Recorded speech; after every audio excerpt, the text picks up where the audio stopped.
Hello, everyone. Welcome back to Line Change, the NHL betting podcast from the Action Network. My name is Michael Leboff. Joining me for this episode are my co-hosts Tim Kalinowski and Nick Martin. Together, we're gonna handicap a deep slate for Thursday, February the 15th. We are recording this on Wednesday afternoon, February 14th. So just keep that in mind because there are a couple teams that will be playing on the second half of a back-to-back that we just haven't seen yet.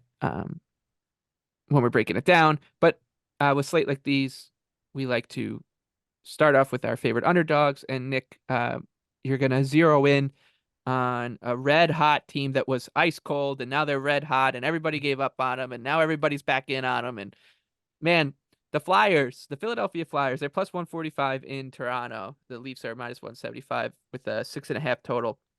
The Flyers are such a good like betting education team, I think. Like if you were to teach a course on how to like bet on hockey and the swings and the pendulum nature of an NHL season, I think the Flyers are such a good um, you know, case to use about how you should just remember that when everyone's getting too high on a team or getting too low on a team, those are usually signals here. And we're not at the point, I mean, they're plus 145 in Toronto against a pretty banged up Leafs team. We're not at the point yet that this team, that it's time to sell back in on the Flyers. Yeah, I think that, I mean, if anything, I was kind of writing them off, but this number just looks a little too long. They've come out of the break looking like the team they were earlier in the season in terms of really well-rounded play and actually owning a lot more of it. So it feels like that break came at a really good time. I think plus 145 is too long a number. I would play down to plus 130. And that's coming from someone like you guys know. I think I was kind of the only one defending the Leafs ahead of that Blues game. I think the Leafs have legitimately been playing pretty good, and I still can't see this number the way that Philly's been competing. And then you talk about the possibility. I don't know if we'll actually see Marner and Tavares miss another game. Who knows how bad their illness is? That's kind of speculative. But even without that, I think you're getting the right price here. There's still some volatility with Samsonov. Like I just look at this, you know you're going to get the best game out of Philly. Everyone always seems to bring their best game into Toronto, and they want to win there and stick it to them.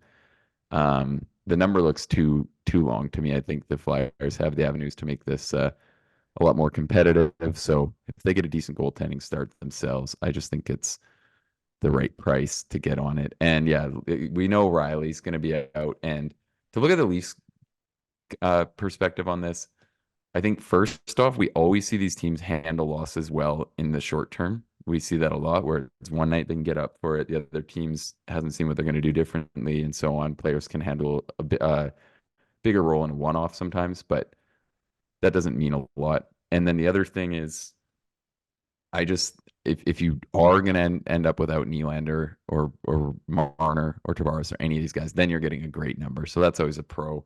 It doesn't sound like there'll probably be word on that, before even this podcast drops. So keep that in mind. But it feels like kind of a win-win for me because I'm like, okay, fine. If you're going to give me like plus 130 anyways, sweet. And then if you end up with like a bunch of those guys sitting, then you're thrilled with your ticket. So that's kind of the way I'm looking at this one. Yeah, Yeah, a little bit of a free roll, Nick. yeah, it feels good to get back in on the Flyers as dogs. Like they were laying minus 160 or I can't even remember the price that they played on Monday against the Coyotes. But this is a team that you want to have circled anytime that they're pooch. And uh, the other thing to remember with the Leafs is like we've now heard Marner, Tavares, Connor Timmins has mono. Um, Nylander was the name today. Uh, doesn't sound like this is these bugs just kind of like ravage rooms, so it could even be more um by the time that puck drops. So I like the Flyers here as well. Tim, any thoughts on Philly and Toronto? Yeah, they would be my favorite underdog as well, even though my pick, for the three of us will be different. I think they're the best dog on the board for sure for every reason Nick said. I'll add to the conversation the fact that remember we had Toronto pegged to lay an egg when they were sick, a couple months ago. They were like had just got back from a long road trip. They were kind of had some injuries. Rumor was they were all sick, and then they had a tremendous performance. They completely rose to the occasion. So I guess that's something to keep in mind. What's going on there? They had all the nicest amenities in the league, and they can't air out the bus or the room or the plane the right way. Like, figure it out, MLSC. What's going on over Yeah. there? And I mean, the one thing I'll slide into, and again, you don't want to handicap too much off one game, but if you're just going to credit the way things went for the Leafs in that matchup, I think the Blues, and we've been saying it, like I think they're the most overrated team in the league, maybe right now, at least based off some of what I heard people saying about that team entering that game. And like, sorry to pick on the Blues here, but and then the other thing is they're missing Falk and Prunovich, so that's two D that are, I mean, not great, but you look at what's left with them out of the picture. I think the Blues are just a pretty overrated team heading into that spot, and I think that was part of Toronto being able to kind of manage the losses. So hopefully, things go differently when they face the Flyers here. I'm also, Leboff, sorry, I'm also on the under here. I like under 6.5 if you can get it. Nick and I, we had that short conversation about Riley being out and what the impact was on, the total for that St. Louis game.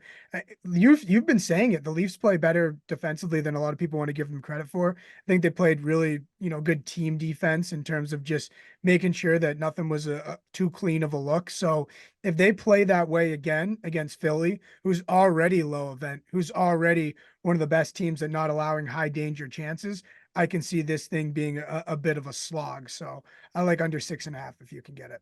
Yep. Yeah, I think that's probably the environment the Flyers want to play into, right? Like they want the other team to shake hands with them and say, let's both play well structured defensive games and see may the better structured team win. All right, I like the Sharks as my favorite underdog. They're playing Wednesday night against the Jets. So this is the second half of a back-to-back. I don't really have too many concerns about that because they have been off for 2 weeks, and I don't think that there's a really considerable or actionable difference between their two goalkeepers. Um, they're 3-1 in Calgary against the Flames. People are coming around on the Flames and thinking, "Oh, look at this team, uh, fighting through the trades and all the rumors," and they deserve full marks for their little East Coast jaunt. But they are also not good enough to be minus 380 against an NHL team. We know the margins are always pretty thin with this Flames team, and I also wouldn't be surprised if Jacob Markstrom gets a breather. We just talked about the other night that he's a pretty good Vezina shout right now at 35-1, and part of that is that the Flames, if he gets traded, whatever team he's on, they're gonna ride him down the stretch. But I think this would be a good opportunity coming back from a long road trip to give him a blow here against a Sharks team that shouldn't shake you to your core. So I'll take the Sharks here, Nick. I agree. I think it's definitely a potential Vladar start, or I shouldn't even say Vladar, Yeah, Wolf, Dustin because Wolf, yeah. Vladar is injured, um, which is noteworthy. And yeah, to me, the number does look too long. I agree. I wouldn't be surprised to see San Jose make this a little more competitive. And I think the one kind of thing I'd throw out there too is like if you disagree, I'm not sure there's much world where the price gets worse on the Flames. I actually feel like they are probably a little overvalued here. And then, yeah, if you bet early, you're stuck with it if the line moves the other way and Markstrom doesn't play. So that's kind of the one thing I'd put out there too is if you do disagree, I think probably a decent spot to just wait and see how it goes for Calgary. Yeah, I think Leboff, you said the back-to-back. I think the second half of the back-to-back is probably the better version of the Sharks because it might take a full 3 periods to get their legs under them from, not playing for, seems like 3 months now. So yeah, I like where your head's at there. I think, we can all, I think, agree that like we kind of want to buy on the Flames with a lot of people writing them off, and then it's almost like it got a little too inflated. Maybe we were part of that like Flames love of not so fast. So I'm happy to go a little contrarian, zigzag there and be on the Sharks as well for our guy Javier. Yep, we're on the Javier Jose bandwagon on Thursday night, and Tim, your underdog is another Western Canadian matchup. This time it's the Wings and Canucks. Detroit plus 150, Vancouver minus 180 at the time of recording, and a 6.5 total. These two teams just played each other the other night, and one of the Wet Red Wings was dancing. Yeah, so I'm going Red Wings here. I mean, real tough showing against Edmonton the other night, but I just think I'm trying to fade Vancouver just a little bit here. I think they're just a little overvalued or overpriced in a sense. And it's funny, the Canucks, Demko, they leave a lot on Demko's plate. They do allow some high danger chances, and I think that Detroit's a team that's at the very least been opportunistic about putting the puck in the net. So I'm hoping that they capitalize on a few more of those, and I could see this thing being highly scoring and kind of a high variance game. So I think taking a dog in this situation is a good little spot here. Not for I don't absolutely love it, pound it, but a little half unit. Yeah, I thought Detroit was actually really good through 2 periods versus Edmonton too. Yeah, And I then the know. third just completely fell It was apart. like the And first 2 minutes of the third too. It wasn't even like they just didn't come out of the locker room in time. It was weird. They thought it was two yeah, halves. Yeah. and I don't think that Wings can defend. I really don't. That's kind of my one flaw with them is that I just feel like they can get exposed on that. But I do like if you look at the way these teams just played, I think that would make the case that if the Wings can bring that kind of effort, that does make them the right betting side here. So yeah, not in disagreement here. And I think the over will be a popular play, and I don't disagree with that at all. I think 6.5 minus 130 is fine. If I think it anything, closes 7 for sure, right? yeah, and like I've been saying, I think Detroit is going to continue to kind of have their offensive play look pretty strong, but their defensive play is where I see them kind of falling apart and getting exposed more and more as maybe Lyon comes back down to earth. And I mean, it's the Oilers, but that 8 spot certainly helps make that case. Okay. So that's the Wings, the Sharks, and the Flyers is our favorite underdogs for Thursday night. Let's take a look at the big board. The good news for us, for me personally, for the listeners who don't have to listen to us talk ourselves into it, the New York Islanders aren't playing again till Sunday, so you don't hear us talk about them being a good bet, which is always good. But let's start with the Montreal Canadiens and the New York Rangers. The Habs are plus 220, Rangers minus 270, and total 6 here. This game will take place at the world's most famous arena, Madison Square Garden. I think, we've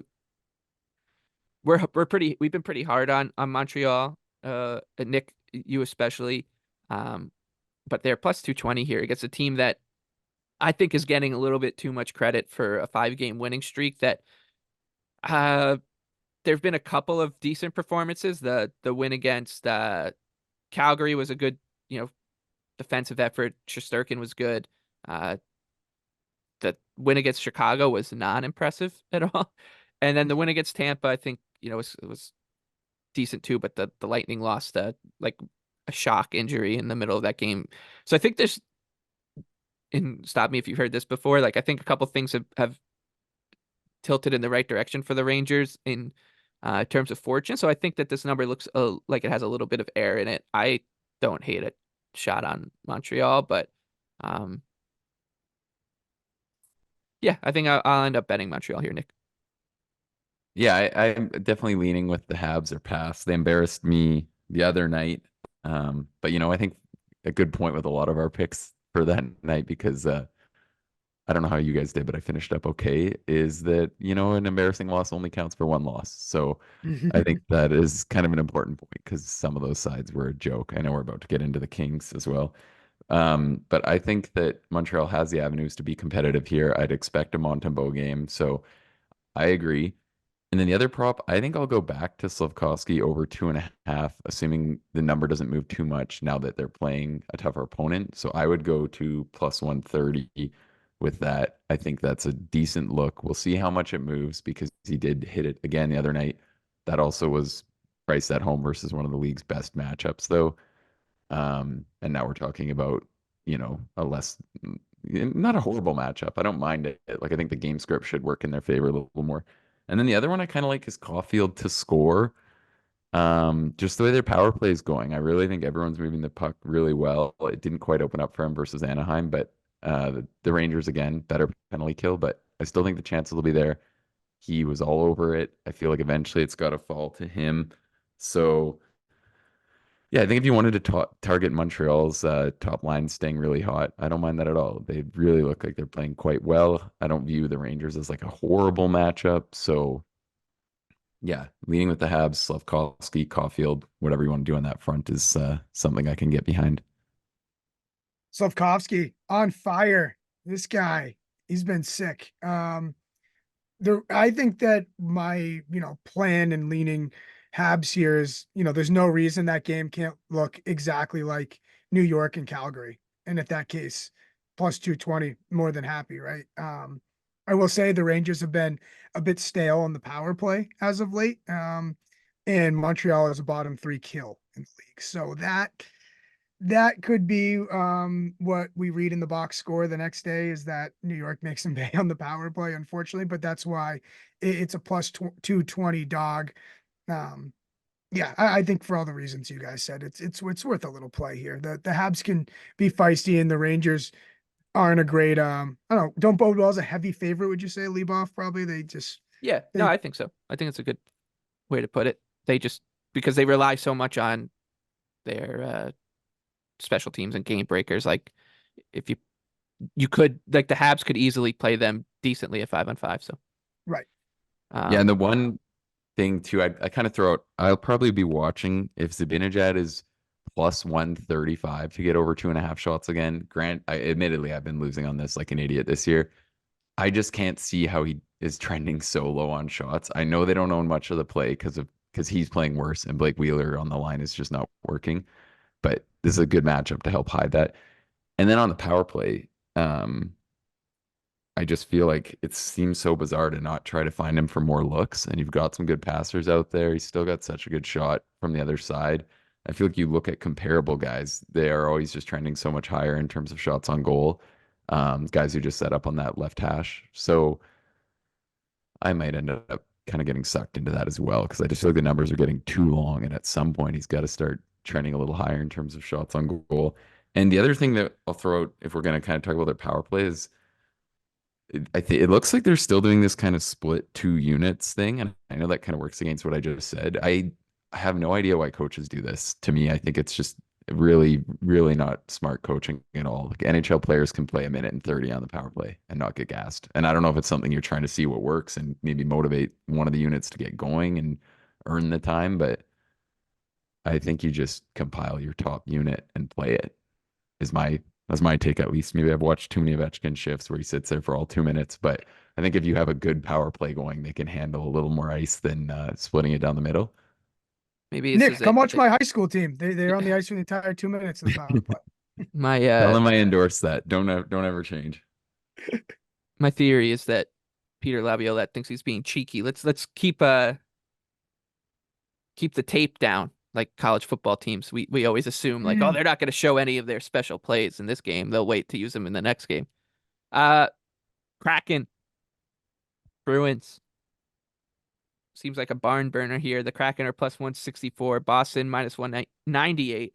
A total of 5.5. For this one, the Bruins coming off of a loss to the Lightning in a shootout their last time out. They're now only 4 points ahead of the Panthers, with the Panthers making up their game in hand on Wednesday night. So it could be a 2-point deficit by the time this puck drops and both teams are in action on Thursday night. Both teams are favored. So this race is getting pretty heated. Nick talked about the Panthers being a good look at plus 750 to win the President's Trophy.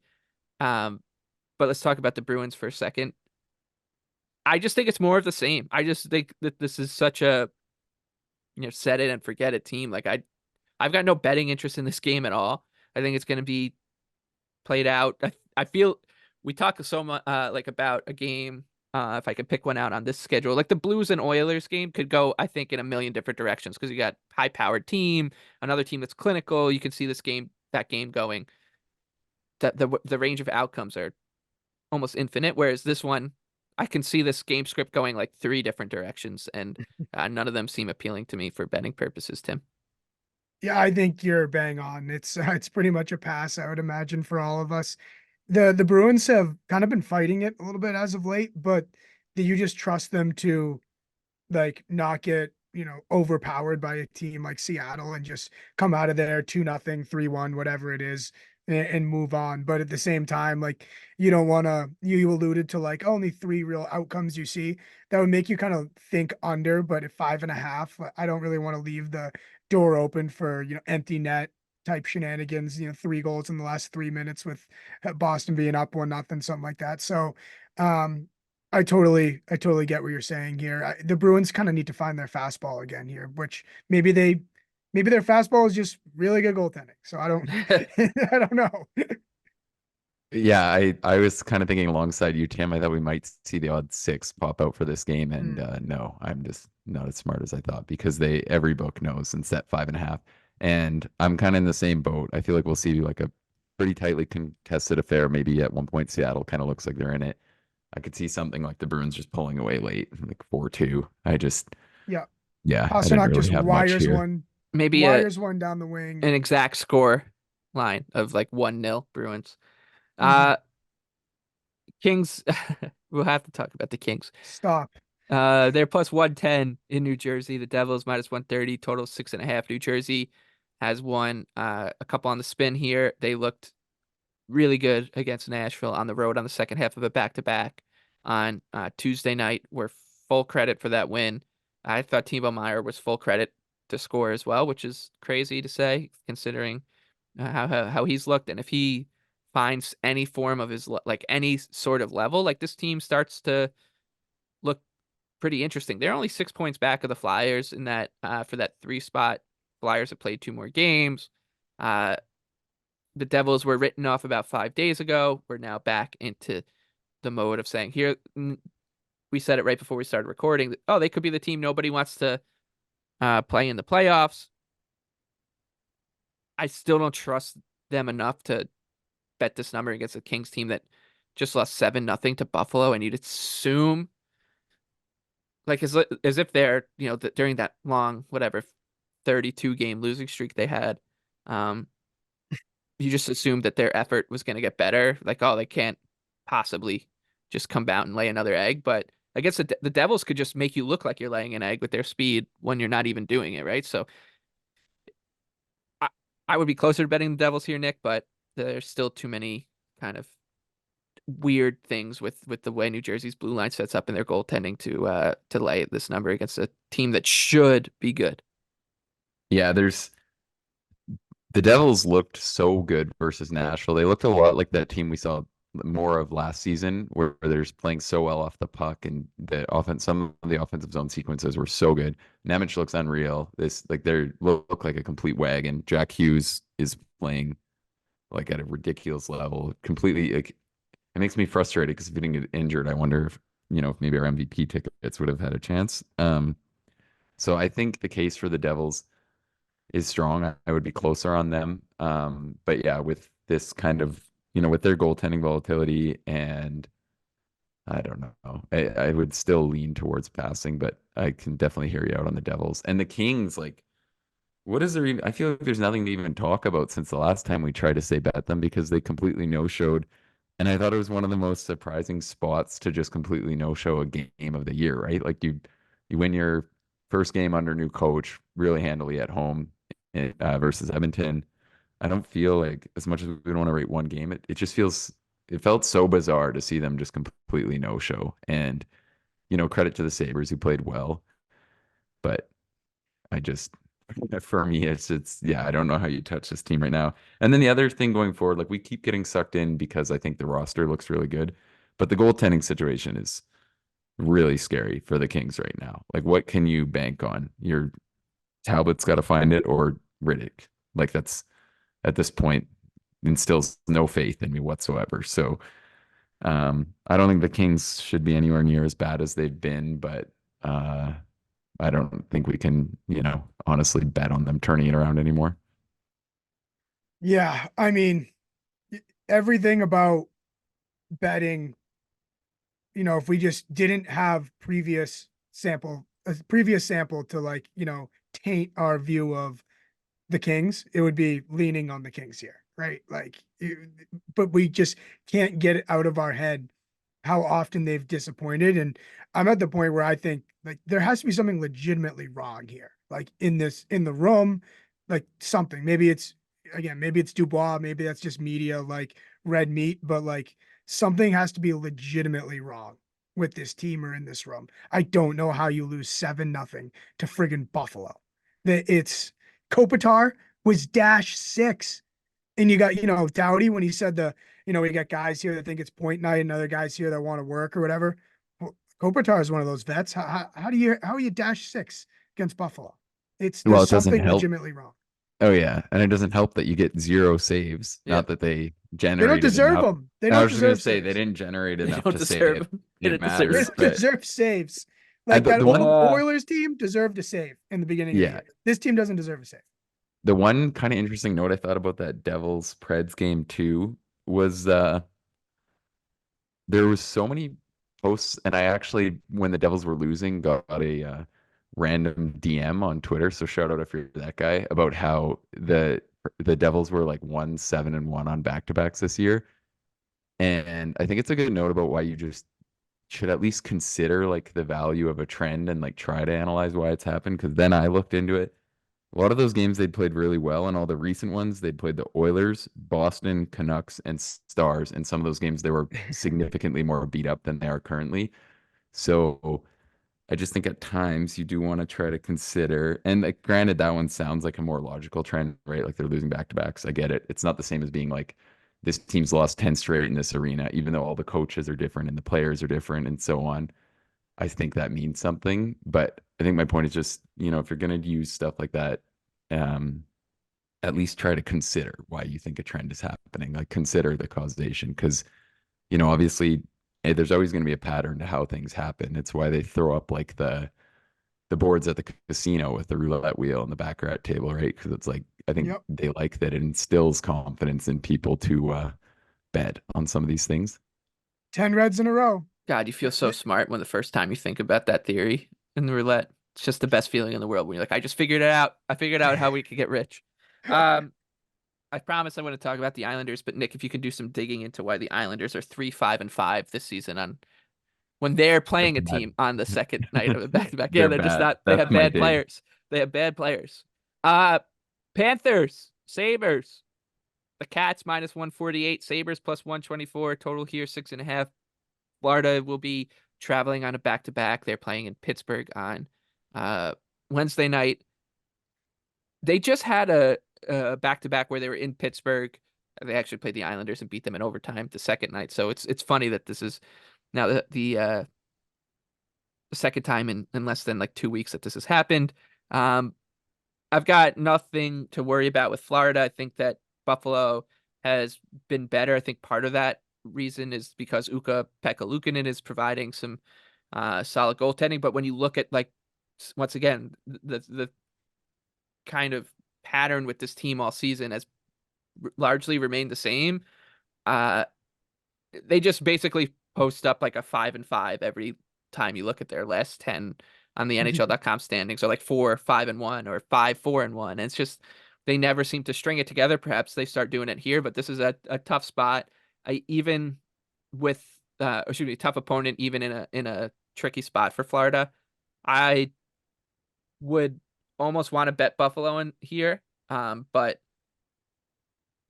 it looks like a pass for me here, Tim. Yeah, I wrote in our notes. I would want to bet Florida because of the short price and kind of be like, hey, too much back to back is baked in here. Too much Buffalo 7-0 win over LA is baked in here. But I'm just I'm a little concerned. It just kind of smells a little bit. If so I wrote in our rundown essentially if the Cats get blown out by like Pittsburgh, then I'll want to bet them like on a rebound. Not that we just talked about roulette and that's not a reason to do anything, but maybe a strong performance after something like that happens. But I will say kind of looking at the over possibly 6.5. I mean, two opportunistic teams, Buffalo team that, I'm not too scared of their defense. So I think that's kind of where I would possibly lean here. Yeah, I agree on the over. And I think like just to kind of elaborate on my point too, I wouldn't compare this to the roulette thing if you're saying like your argument is you believe the Panthers are just going to show better if they get smoked, right? Like they're going to Yeah. I think that's my point isn't to completely take out like human elements and narratives like that. It's more just saying like consider why you think something's happening. But yeah, I agree. I don't mind the over by the time it's Stolar's in there and a Buffalo team that I think is running good in terms of like not giving up a few more goals. So I don't mind that, but I was pretty much on the pass side of this game. Oilers and Blues. This one in St. Louis. Edmonton -185. St. Louis +154. Total of 6.5.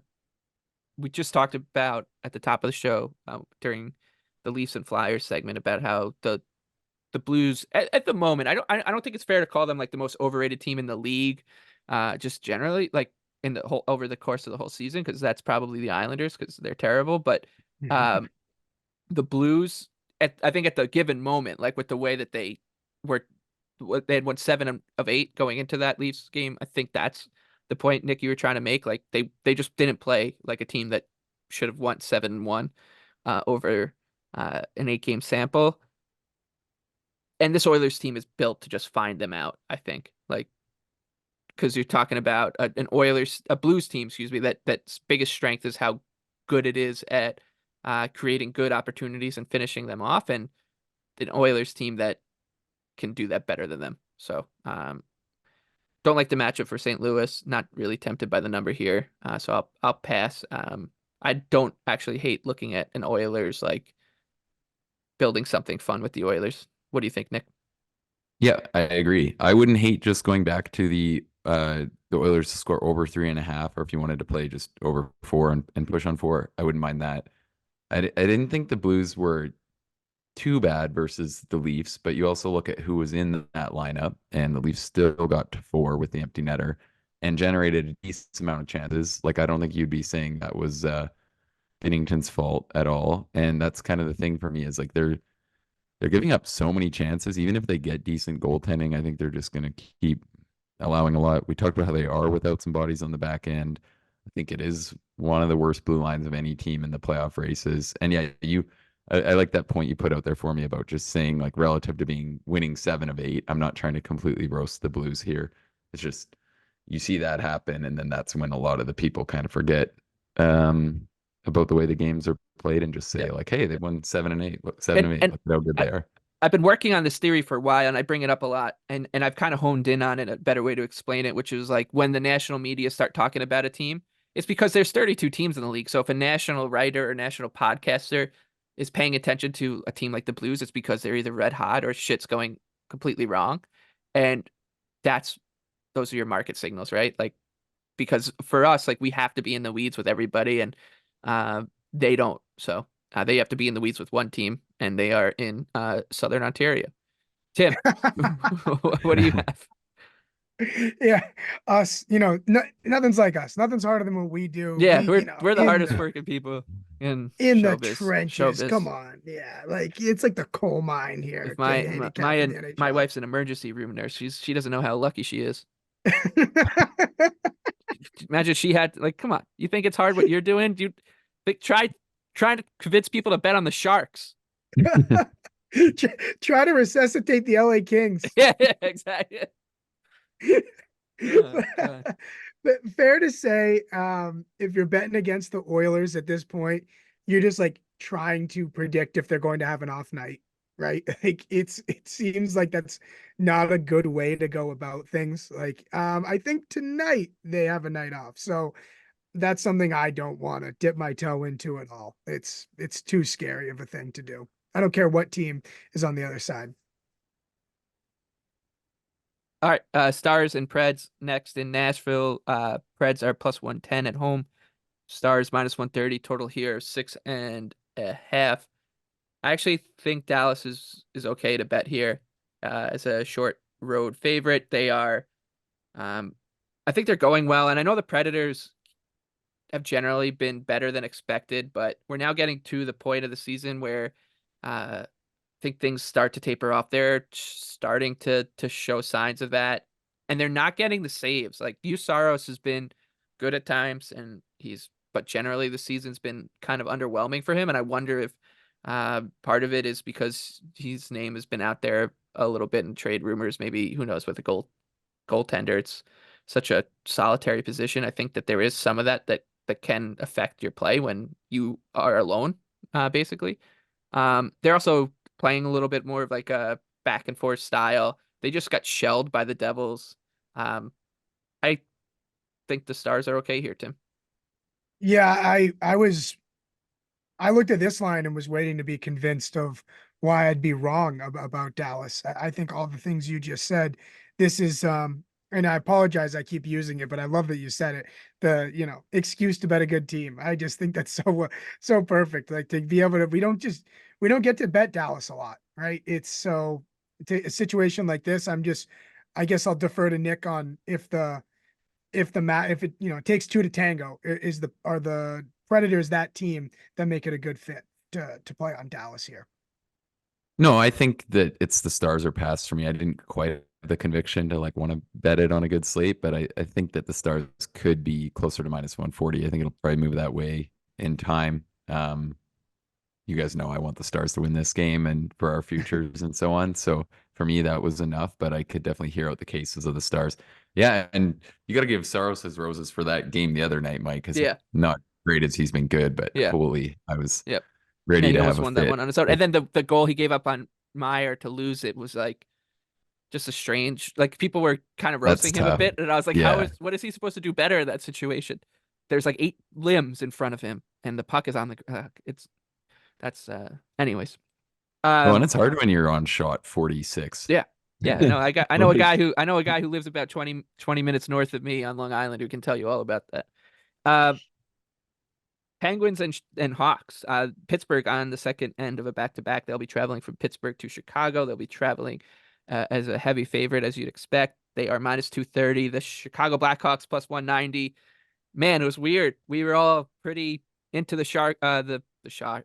You might as well be the Sharks. The Chicago Blackhawks on Tuesday night, and they lost, which they never do. They lost to the Vancouver Canucks. It wasn't all that pretty. They're +190 here. The Penguins just don't do enough for me to make me want to bet them at this kind of number. And are we still encouraged by Chicago enough to back them here, Nick? I'm not entirely thrown off. I thought that the Canucks showed up and took care of business, and horrible take. It was one of the ones that made me feel like that night was worse than it was because the 3 losses were just a joke. None of them were at all respectable bets, but I still think this is the kind of spot like that they can make it competitive. You rule out that Canucks one. I lean with the Hawks here, and the other one that I think is going to be a good play is I like Mrazek to go over 29.5 saves. I think, assuming it's Mrazek, I would specifically want him because of the fact that he's competent. So I like that. And I think if you wanted to maybe play it on kind of a like a game script parlay, you could go with the over and the Hawks to win the game, with the idea being that the Pens will be able to really generate their chances if the run of play goes that way. And I think if you want to take a step further for the sites that allow like milestones and longer save props, I think that would be a good way to look at it too, because I think it really works well in tandem for like if they happen to come out and get a lead on the Pens and the Pens have to push for one. I feel like we've seen that happen a lot with Pittsburgh too in the last we saw it few years against the Blackhawks last April. Yes, it just feels like one Magic. for whatever reason. They're like a Toronto where somehow they just always seem to get in games with this. Teams just sitting back and like not making the big mistake and they just can't capitalize. So I think that'd be a fun look on this one. Yeah. Nick, in defense to the Blackhawks and the Canucks the other night, listen, we're idiots, but we're not reckless idiots. Okay. Like we know the Blackhawks suck. You got to have it chalked up as a loss before the puck even drops, right? That is when you're betting a dog like that. And anyone here who's like, oh, we love the Blackhawks, we love the Sharks. Like we understand it's a losing bet most of the time, right? That's why it's the price it is. It's one of those things where you'll be lucky to hit it. So a lot has to go right. And and you're going to bet the Blackhawks here. We understand a lot has to go right. All right. It's fine. It's fun to put, quarter unit, half unit at the end of the night and say, can we keep riding this train at 8:30 when this thing drops? Right. That's the point. Yeah. I mean, I think if you're not going to sometimes have these underdogs where you just look like a complete idiot, then you're probably not doing very good. Like the whole point is just to try to come up with spots where you think a team has a slightly better percentage chance than whatever their long price is. So we thought the Hawks were a little better than like 30% or whatever. And that doesn't excuse it because I think it was just so clearly wrong that I'm not going to like defend that one because the Canucks just slapped the hell out of them. But Very it, wrong. yes, but you're going to have those sometimes, I think, if you are willing to play these dogs, which I think you should be willing to. Okay, best bets. Now, Tim, we already talked about the game you're looking at, so just you want to bring up your favorite bet for Thursday night? Yeah, it's that Flyers Leafs under 6.5. I hope you can still get 6.5 by the time this drops. The all the reasons I said in the beginning, and if the price goes down to 6 or it's one of those like it's too juicy for you or whatever, I endorse all of your best bets as well. So I'm on the same page with what you guys go with here. Cool. I like the Avalanche. They're minus 105 taking on Tampa Bay Lightning. Slight home favorite here. I think that's wrong. Total is 6.5. Full credit to Tampa Bay. I think, what's frustrated me so much with the Islanders is like there's been no response to, like, a lot of times we talk about teams in these spots where they should respond, and I just watched the Islanders not do it in one after laying an egg against Calgary. Thought the effort would be better against Seattle on Tuesday night. It just was another flatline kind of performance. Tampa Bay deserves full credit because I think a lot of people, after they went on a little streak. Everyone was like, "Look, don't bet against the Lightning," all that stuff. Then they lose 2 in a row on a back-to-back against the Rangers and Islanders right out of the break. Sergachev goes down in a gruesome way. But then they get a get-right spot against the Blue Jackets. They take care of business. Then they play just a thorough kind of professional game against the Bruins to get the shootout win. And now I think everybody's like, "Look, don't bet against the Lightning. We're back on them." The Avalanche are clearly the better side here, clearly the better team. We know that they're flawed and their depth is an issue, but I don't think that is an issue against as big an issue against a team like Tampa Bay, who has the same problem, right? Like the bottom of the roster is just the Spider-Man meme, as you kids would say. It's just two teams that don't really have a great bottom six, and the bottom end of their blue line too. So I'll take Colorado's kind of big dogs here, and what will be marketed as a matchup between the two Hart Trophy kind of favorites, Kucherov and McKinnon. And I wouldn't be surprised if a lot of people are betting into that narrative on Thursday night, Nick. Yeah, I'm right with you for I think a lot of the same reasons on liking the Avs. I would play them to minus 115 in this game. I viewing it just like you. I think the Avs bad games recently have been teams that can roll you with all four lines. I don't think Tampa's that. I think Tampa's getting a lot of credit here for their win in Boston, which was a great win. And Vasilevsky's been due to win them a game like that. But I still don't think it was overly impressive. I look at the composition of these two teams as low as we've been on the Avs. I still think they deserve to be power rated pretty far above the Lightning. So for me, I think you definitely have to make the Avs a favorite here. I was a little surprised with this one, and I think it's a good time to sell on the Lightning. Yeah, I'm on the Avs as well. I think you guys said it perfectly. The Avs are definitely a better team, and Lebov, you said it's a handicap on the big dogs because they're both pretty thin. Well, the Avalanche have more big dogs that play defense, so that's important to me.